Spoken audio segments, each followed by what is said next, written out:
اقسام ہیں. ایک ریویلڈ نالج ہے, وہی کا علم جو اللہ تعالیٰ نے پیغمبروں کے ذریعے دیا, کتاب و سنت کا علم. اور دوسرا ایکوائرڈ نالج ہے جو انسان اپنے ایکسپیرینس سے, آبزرویشن سے حاصل کرتا ہے. The knowledge obtained through observations and experiments is known as science. وہ ایکوائرڈ نالج ہے. اسلام بس ان دو علوم کو مانتا ہے, تیسرے کسی علم کو نہیں اسلام مانتا. یا وہی تصدیق کر دے کسی چیز کی, یا سائنس تصدیق کر دے. اب کیا وہی تصدیق کرتی ہے کہ کالی بلی رستہ کاٹ دے تو یہ نحوست ہے, اور کیا سائنس اس کی تصدیق کرتی ہے تو غلط ہے. کیا وہی اس چیز کی تصدیق کرتی ہے کہ یورینیم, نیکڈ یورینیم سکن کینسر کاز کر سکتا ہے؟ نہیں.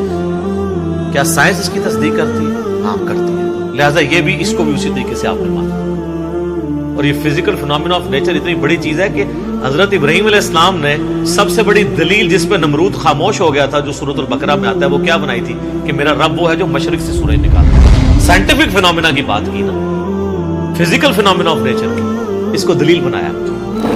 اب پیٹرول سے آگ بھڑک اٹھتی ہے, قرآن و حدیث میں کہیں نہیں, کیونکہ پیٹرول تو پہلا کنواں پیٹرول کا جو تیل کا دریافت ہوا ہے وہ آلموسٹ 1753 یعنی 18ویں صدی کے اندر آ کے 1751 میں یا 1753 کے اندر پنسلوینیا جو امریکن سٹیٹ تھی اس میں پہلا تیل کا کنواں نکلا تھا. نبی علیہ السلام کے بارے میں جو بخاری مسلم میں تیل کا ذکر ملتا ہے نا, وہ کھانے والا تیل ہوتا تھا, زیتون کا تیل. وہ کھانے کے لیے بھی استعمال ہوتا تھا اور دیے جلانے کے لیے بھی. جو مٹی کا تیل ہے, پیٹرول ہے, یہ تو بعد میں نکلے. یعنی آلموسٹ آپ سمجھ لیں کہ اس کو نکلے ہوئے 300 سال بھی نہیں ہوئے. اور معذرت کے ساتھ وہ کسی بزرگ نے نہیں دریافت کیا تھا. بزرگ بس نیچے دیکھتے تھے تو ساتوں زمینوں سے نیچے چلے جاتے تھے, اوپر دیکھتے تو اوپر چلے جاتے, وہ تیل بھی کراس ہو جاتا تھا. ورنہ تو کوئی بزرگ تیل دریافت کرتا. یہ سر ایڈون نے دریافت کیا جی امریکہ میں. بڑا نورانی چہرہ ہے ان کا, مسلمان نہیں تھے لیکن داڑھی شاڑی پوری تھی, مٹھی داڑھی کہتے ہونی چاہیے. وہ آپ تصویر دیکھ لیجئے گا, ہم نے یوٹیوب کے اوپر کئی دفعہ اس کو اپلوڈ کیا. تو یہ لوگ تو جو کچھ کرتے ہیں وہ آپ کے سامنے. چلے میں اور طرف چل پڑوں گا. تو یہ جو ریویلڈ اور ایکوائرڈ نالج, یہ دونوں ہی اسلام کے نالج ہیں. تو پرائم منسٹر کا ایمفسائز تھا کہ ہمیں تعلیم کے اوپر زور دینا چاہیے, اور جو ہمارے مدرسوں کے اسٹوڈنٹ ہیں ان کے پاس سائنس کا علم بھی ہونا چاہیے. سو کالڈ جسے ہم دنیاوی ڈگری کہتے ہیں, یہ بھی ڈگری ان کے پاس ہونی چاہیے, اور دین کی بھی, تاکہ جب یہ لوگ باہر نکلیں تو اچھی اچھی جاب جو ہیں وہ صرف دنیا دار قسم کے لوگ نہ لے جائیں, بلکہ جو دیندار لوگ ہیں ان کو بھی اچھی جابز ملیں. اور پھر انہوں نے کہا کہ آپ دیکھیں کہ غزوہ بدر کے قیدیوں کو جب چھوڑنے کے لیے جن لوگوں کے پاس, آپ کو پتہ ہے نا, انہوں نے تو خیر ان کو تو اتنا ہسٹری کا اس طرح نالج بھی نہیں ہے. انہوں نے تو کہا کہ بھئی نبی صلی اللہ علیہ وآلہ وسلم ان سے پیسے بھی لے سکتے تھے, مال بھی لے سکتے تھے, لیکن 10 قیدیوں کو لکھنا پڑھنا سکھا کے تو فدیے کے طور پہ ان کو چھوڑا گیا, جو کافروں کے قیدی ہو کے آئے تھے غزوہ بدر میں. ایسا نہیں تھا, جو مال دے سکتے تھے انہوں نے مال ہی دیا تھا, جن کے پاس کچھ نہیں تھا اور لکھنا پڑھنا جانتے تھے ان کے لیے ایسا ہوا تھا. یہ مسند احمد میں حدیث موجود ہے. بل اینڈ رزلٹ یہ ہے کہ 10 مسلمانوں کو انہوں نے لکھنا پڑھنا سکھایا, اور اس بنیاد کے اوپر غزوہ بدر میں جو قیدی بن کے آئے تھے ان کو فدیے کے طور پہ. تعلیم کی امپورٹنس اس حوالے سے کہ نبی صلی اللہ علیہ وآلہ وسلم نے اپنے اصحاب کی تعلیم کے لیے ان کافروں کو فدیے کے طور پہ یہ الاؤ کر دیا کہ وہ لکھنا پڑھنا ان کو سکھا دے تو میں ان کو چھوڑ دوں. تو یہ انہوں نے ایک اچھی بات کی. پھر ان کا یہ جو ریاست مدینہ جو علم کی بنیاد پہ کھڑی ہوئی تھی 700 سال تک, یعنی آلموسٹ بنو عباس کی حکومت گرنے تک مسلمانوں نے دنیا میں لیڈ کیا, اور ٹاپ کے جو سائنٹسٹ تھے ہر سینچری کے اندر وہ مسلمان سائنٹسٹ تھے. یہ تو جب ہلاکو خان نے, چنگیز خان نے بغداد کو تباہ و برباد کیا تو پھر یہ پورا یورپ کی طرف علم ٹرانسفر ہو گیا. اس سے پہلے تو مسلمان ہی لیڈ کر رہے تھے. ایون آپ اس وقت بھی کیمسٹری کی فیلڈ میں, بیالوجی کی فیلڈ میں, ایون میتھمیٹکس کی فیلڈ میں, الجبرا کی فیلڈ میں جو پائنیئر یعنی جو میتھمیٹیشینز ہیں, کیمسٹ ہیں, بیالوجسٹ ہیں, وہ سارے مسلمان ہیں. اور یہ مطلب یہ کوئی ایسی بات نہیں ہے, آپ جا کے ویکیپیڈیا میں بھی دیکھ سکتے ہیں. وہ ظاہر ہے کہ سائنس کا کوئی ریلیجن نہیں ہوتا, اور یہ ٹھیکہ بھی نہیں کسی کا. لوگ اکثر پوچھ رہے ہوتے ہیں جی وہ کافروں نے اتنی ترقی کی, مسلمانوں نے نہیں کی ہے. یار جب مسلمانوں نے کی تھی اس وقت انہوں نے نہیں کی بھی تھی. تو سائنس کامن ہے ساری دنیا کے انسانوں کے لیے. یہ فزیکل ورلڈ سے تعلق رکھنے والا ایک علم ہے. تو اس میں مسلمانوں کی بھی کنٹریبیوشن ہے, اس میں کرسچنز کی بھی ہے, اس میں ایتھیسٹ کی بھی ہے.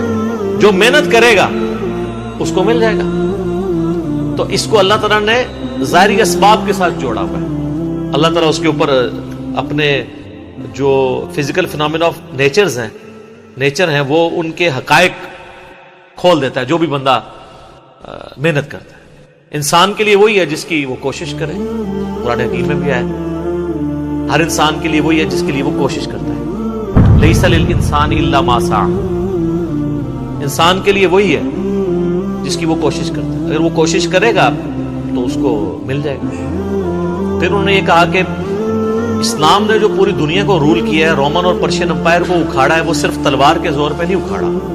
اچھا مجھے ڈر تھا وہ کہ یہ کہ تلوار سے نہیں اکھاڑا, خالی علم کی تلوار سے اکھاڑا ہے, تو یہ تو جھوٹ ہوتا. تلوار سے اکھاڑا ہے, اس میں کوئی شک نہیں ہے. سر جب صدیوں سے بدماش حکومت کر رہے ہوں تو وہ آپ کو صرف سمپل دعوت و تبلیغ سے تو انہوں نے اپنی پوسٹیں نہیں چھوڑنی تھی. اسلام نے تلوار کے زور کے اوپر ہی ظاہر رومن اور پرشین امپائر کو اکھاڑا ہے. انصاف کے نظام کے لیے, بدماشوں کو ہٹانے کے لیے تلوار ایز اے لاسٹ ریزارٹ انسان کو مسلمانوں کو اٹھانی پڑی ہے.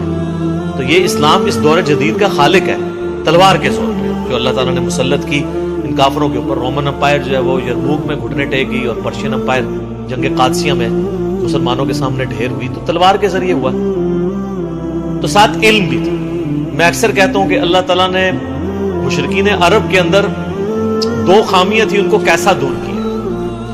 ایک خامی تھی کہ طوائف الملوکی تھی, آپس میں لڑتے رہتے تھے. دوسری خامی تھی کہ جاہل تھے, علم کوئی نہیں تھا, امی تھے. اللہ نے ان کی زبان میں ان کو کتاب دے دی, قرآن. ان کے سامنے مجھے بتائیں جس نے سورۃ المائدہ, سورہ بقرہ, سورہ آل عمران, سورہ نساء پڑھی ہو, اس کے سامنے کوئی یہودی اور عیسائی, کوئی پادری بھی بیٹھ سکتا ہے دلائل میں, اور وہ کتاب انہوں نے زبانی ازبر کی ہوئی اور طوائف الملوکی ختم کی کہ ایک لیڈر ایسا دے دیا کہ عرب کے لوگ اس جھنڈے کے نیچے جمع ہو گئے. اور دو خوبیاں تھی عرب کے لوگوں میں. نمبر 1 وہ ٹف ماحول کے عادی تھے, ریگستانی ماحول کے, فاقے کاٹنے والے, روکھی سوکھی پہ گزارا کرنے والے. اور دوسری خوبی تھی کہ جب وہ کسی بات پہ زبان دے دیتے تھے پھر گردن ہی کٹتی تھی, پیچھے نہیں ہٹتے. ابو جہل دیکھ لیں, اس نے گردن کٹائی ہے. مشرکین عرب میں سے کوئی بھی منافق نہیں تھا, یا وہ کافر تھا یا مسلمان ہوا اور جان دی ہے, یا ادھر سے دی ہے یا ادھر سے دی ہے. تو اللہ نے یہ دو خوبیاں یوز کی اور دو ان کے عیب دور کیے. پھر سر انہوں نے دنیا کی کوئی سپر پاور نہیں دیکھی ہے, الٹ کے پرے کر دیا.